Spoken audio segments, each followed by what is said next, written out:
Hello darlings, and welcome back to my channel. It is about that time again for another perfume review, and today I'm going to be reviewing Jimmy Choo's Fever. So be sure to click down below and hit that subscribe button so you do not miss a beat on the fragrances that we're discovering here on this channel. So without further ado, let's get right into this perfume review.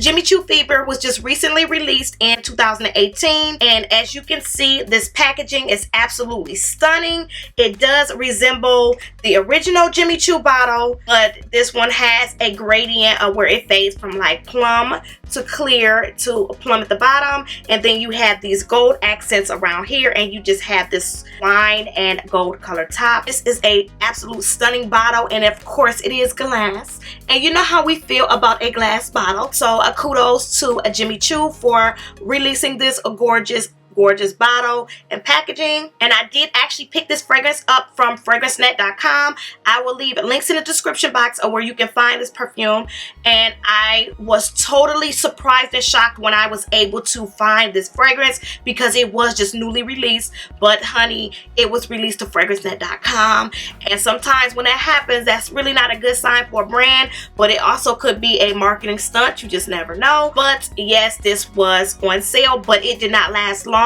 Literally only lasted a couple of days on their site, and it was sold out. But I was fortunate enough to get this bottle, which I'm always on those discounted perfume websites all the time, so I was fortunate enough to actually stumble upon this Jimmy Choo Fever. Now enough about this bottle, let's get right into the juice. I will leave the notes listed here. If you want to look up more information about the notes of this Jimmy Choo Fever, you can definitely go to fragrantica.com, or you can go to Jimmy Choo's website and they will give a description of what's inside this perfume. But I am going to be letting you guys know what notes stand out to me. So let's get right into the spray. It has a very good atomizer and gives off an even distribution of spray. Now at first sniff, it's like a pow. You get this explosion of plum, deep fruits of plum. It's very sweet and it's also very seductive. So the plum note in this is dead on. This is a very exotic, deep smelling perfume, and that's what really stands out to me in this is that plum fruit. I get that right off the top. Upon first spraying this, I also get the sense of, I smell the original as soon as I spray this.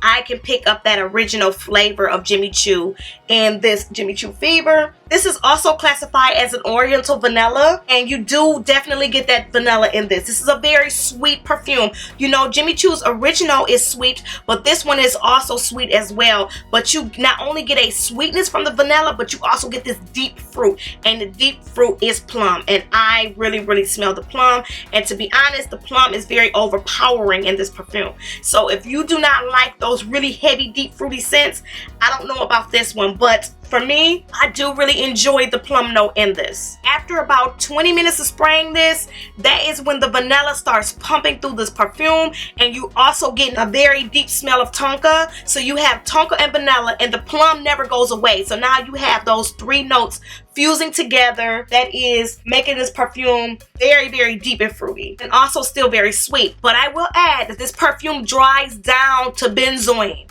So if you do not like benzoin, and benzoin is very heavy in product candy, so if you do not like benzoin, you probably won't like this, or this may be a little bit too overpowering for you.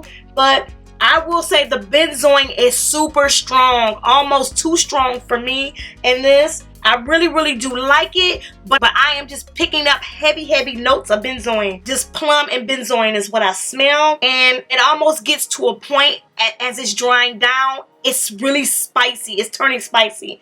Like, it goes from being this deep fruit of plum to a real heavy dose of vanilla and tonka to the benzoin. Now it's drying down too spicy for me, and you are left with that spicy scent, and I really don't care for that part. It's almost kind of smoky as well, and I do not really care for that part in this perfume. So overall, I do like this Jimmy Choo, but I do not like the dry down. It's too spicy for me. And you guys, the fruit honestly is what saved this perfume for me. And it is a pretty fragrance in the beginning, but this dries down kind of spicy and smoky. It's a lot of things going on, and my goodness, this lasts for hours. I literally will only spray 2 sprays of this. You have to be really, really careful with this because this is very long lasting and very heavy, and it turns spicy and smoky. So if you are not into those type of scents, stay away from this Jimmy Choo Fever. But this is a beautiful scent in the beginning. I love it in the beginning. But also another thing is this is not for warm weather. So I will only be able to wear this in the fall and the winter, honey. But even in the fall, it would have to be 50 or below for me to wear this because this scent is polarizing. If someone sprayed this, this literally will fill a whole room off of 2 sprays. So you have to be really, really careful with this Jimmy Choo Fever. But this is a powerhouse beast mode fragrance. So if you do like those type of fragrances, I would definitely say try this. And I would still give Jimmy Choo their props on this perfume because it is a unique scent. It's a very seductive, fruity, deep, smoky, spicy type of perfume that will last for hours. So yes, I would give this on a rating. I would give this a 3 out of 5. The reason for me giving it a 3 out of 5 is that I do not like the dry down in this. It turns a little bit too spicy and smoky for me, but this is still a pretty perfume. But I would give this a 5 out of 5 for longevity because this lasts forever, and this is a beast mode fragrance. And literally 2 sprays will fill a room. So be very, very careful with this. So those are my thoughts on this Jimmy Choo Fever. I hope that my review was helpful for you guys in determining if you want to get this or if you want to try this. I would still say try it if you're curious, but just remember what I said. This is really, really smoky, okay? And this dries down heavy. So just remember that from my review. If you take nothing else, take that this is a deep, fruity, spicy, smoky scent. And this is, again, Jimmy Choo's Fever. I hope you guys enjoyed my perfume review of Jimmy Choo Fever. And if you've tried Jimmy Choo Fever, comment down below and let me know your thoughts on this perfume. So thank you so much for watching, and I can't wait to see you in my next video. Thanks for tuning into this video. Be sure to follow me on Instagram, Facebook, and Twitter. Also, be sure to check out my latest videos. I post new videos weekly, and I would love to have you follow along. And as always, thank you so much for watching, and I can't wait to see you in my next video.